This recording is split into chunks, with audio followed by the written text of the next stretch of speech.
Hello everyone, you're welcome to Sankofa of an African series, and my name is Gabriella. Well, today we're going to be discussing someone who is pretty much legendary, and she achieved something that seemed impossible. We're going to be discussing the first female pharaoh of Egypt, Hatshepsut.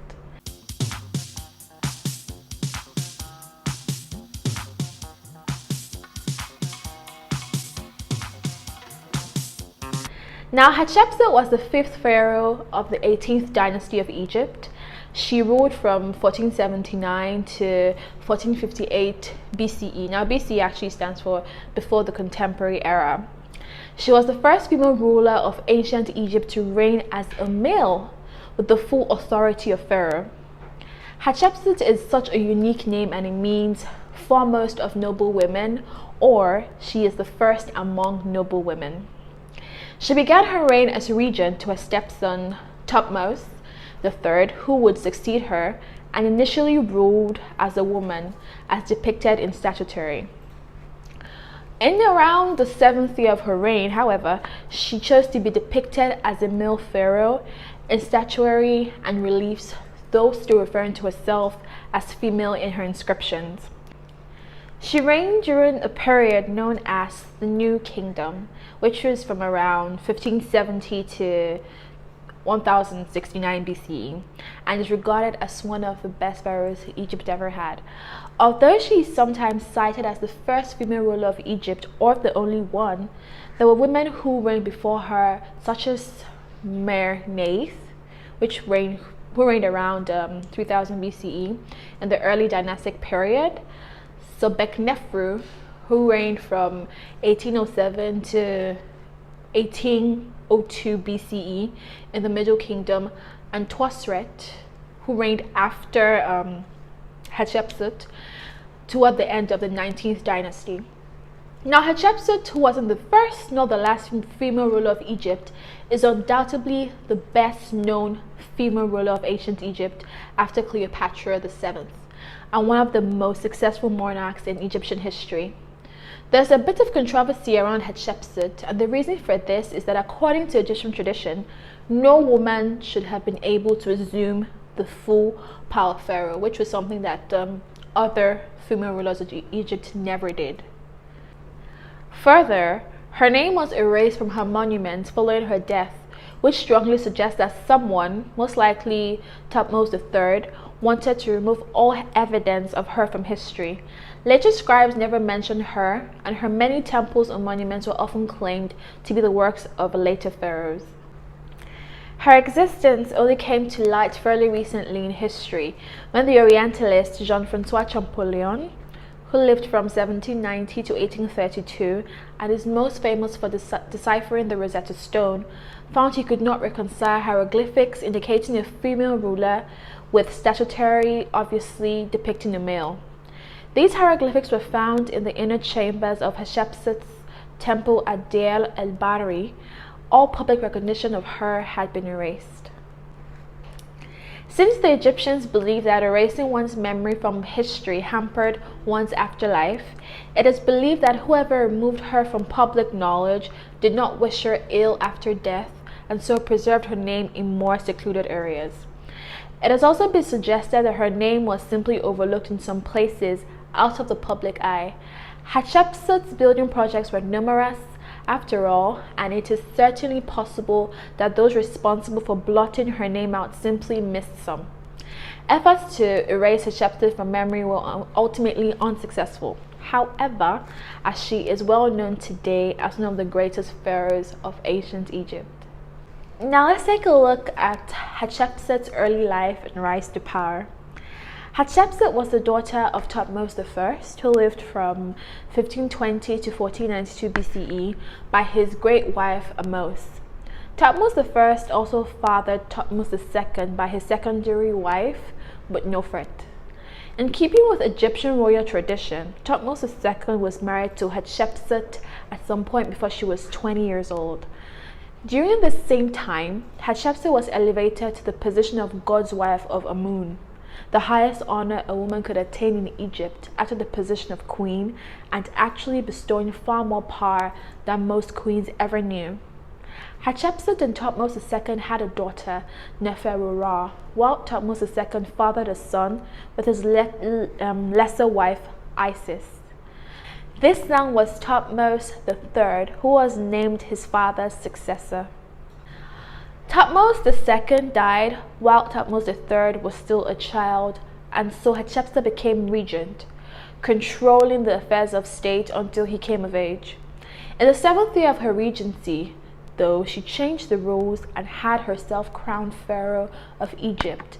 She took on all the royal titles and names which she had inscribed using the feminine grammatical form, but had herself depicted as a male pharaoh. She still referred to her stepson as the king, but he was so in name only. Hatshepsut clearly felt she had as much right to rule Egypt as any man, and her depiction in art stressed this. Recognizing that she was in uncharted waters, Hatshepsut took steps to legitimize her reign quickly. If her position as pharaoh were to be challenged, she was not going to simply allow herself to disappear. Now, how did Hatshepsut attain the impossible position of pharaoh? In ancient Egypt, it was practically impossible for a woman to be pharaoh. So how did Hatshepsut attain this seemingly impossible feat? Well, according to Egyptologist Karakuni, the following reasons may have been possible. One of this could have been privileged birth as a princess. She was also the king's sister and the king's wife. Also, reliance on women in Egypt to act as decision makers for boy kings too young to rule, which was what saw Hatshepsut become pharaoh. She had to act as regent to her stepson, Thutmose III. Another thing could have been a succession crisis within an authoritarian regime that demanded Hatshepsut's rule, and the opportunity to take the throne alongside the boy king Thutmose III. The exact reasons for taking kingship are not clear, but when she became king, she took the title king and not queen. Now let's take a quick look at Hatshepsut's early reign. Hatshepsut began her reign by marrying her daughter to Thutmose III and bestowing on Neferurah the position of God's wife of Amun in order to secure her position. Even if she were now forced to relinquish power to Thutmose III, she would still be in a strong position as his stepmother and mother-in-law, and further, she had her daughter in one of the most prestigious and powerful positions in the land. These precautions were not enough, however, and she legitimized her reign by presenting herself not merely as Amun's wife in ritual, but as his daughter. She claimed that Amun had appeared to her mother in the form of Thutmose I and conceived her, thus making her a demigoddess. She furthered her legitimacy through reliefs on public buildings, showing Thutmose I, making her his co-ruler, claiming that Amun had earlier sent an oracle predicting her rise to power, and linking herself to the expulsion of the Hyksos some 80 years before. The Hyksos were a Semitic people who established themselves at Avaris in Lower Egypt and gradually assumed enough power to control the region. They were defeated and driven from Egypt by Amos of Thebes, which initiated the period of the New Kingdom. The later Egyptian historians regularly characterized the Hyksos, referred to as Asiatics, as hated tyrants who invaded Egypt, sacked temples, and desecrated shrines. Even though these claims were all either exaggerations or untruths, the Egyptian memory of the hated Hyksos was strong, and Hatshepsut made good use of that. Now let's discuss Pharaoh Hatshepsut's exploits. In keeping with tradition, Hatshepsut set about commissioning building projects such as her temple at Deir el-Bahari and sending out military expeditions. The exact nature of the military campaigns is unclear, but the objectives were the regions of Syria and Nubia. It is likely that the campaigns were launched simply to uphold the tradition of Pharaoh as a warrior king, bringing wealth into the land through conquest. They could have also been a continuation of Thutmose I's campaigns in those regions, further legitimizing her position, or they could have been fairly provoked.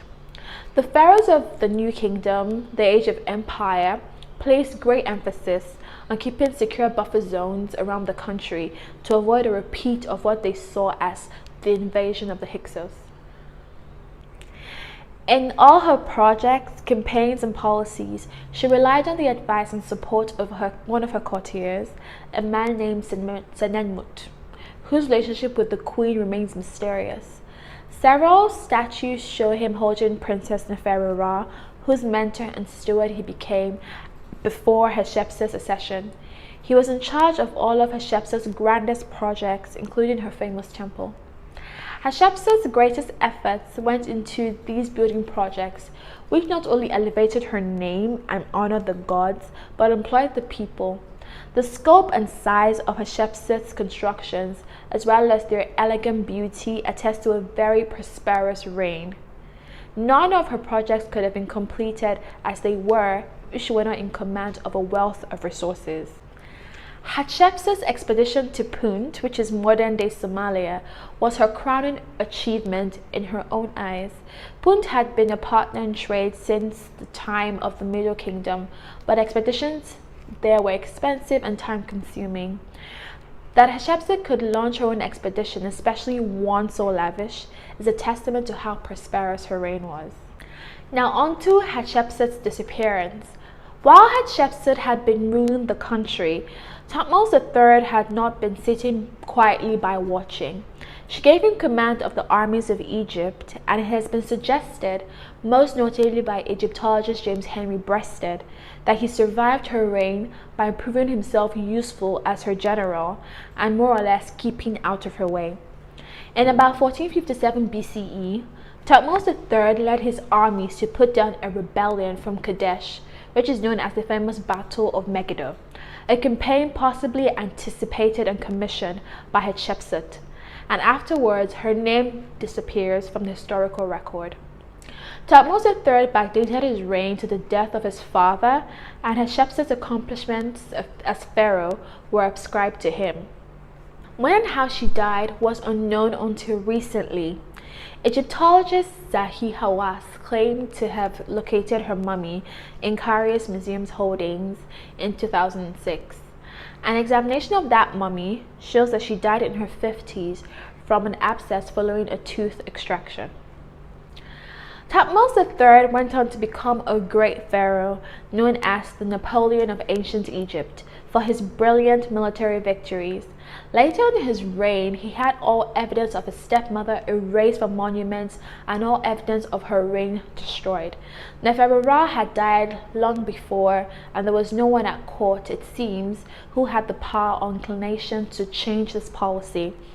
The wreckage of some of these works was dumped near her temple at Deir el-Bahari, and excavation brought her name to light along with the inscriptions inside the temple, which Champollion was so mystified by. Although there may have been many theories over years as to why Thutmose tried to blot Hatshepsut's name from history, the most likely reason was that her reign had been unconventional and departed from tradition. The pharaoh's chief responsibility was the maintenance of Mat, which is harmony and balance, and a woman in a man's position would have been seen as disruptive to that balance. The pharaoh served as a role model to his people, and it is possible that Thutmose III feared that other women might look to Hatshepsut for inspiration and try to follow her example, thereby departing from a tradition which maintained that men should rule Egypt and women should only be consorts, as it was in the beginning of time when the god Osiris ruled with his consort Isis. The Egyptian belief that one lives on as long as one's name is remembered, however, is exemplified in Hatshepsut. She was forgotten as the period of the New Kingdom continued and remained so for centuries. Once her name was found again by Champollion in the 19th century contemporary era and by others throughout the 20th, she gradually came back to life and assumed her rightful place as one of the greatest pharaohs in Egypt's history. So that's all for today. I would love you guys to tell me what amazing African female leader you would love to see me do next. And I'll be checking out for your responses in the comment section.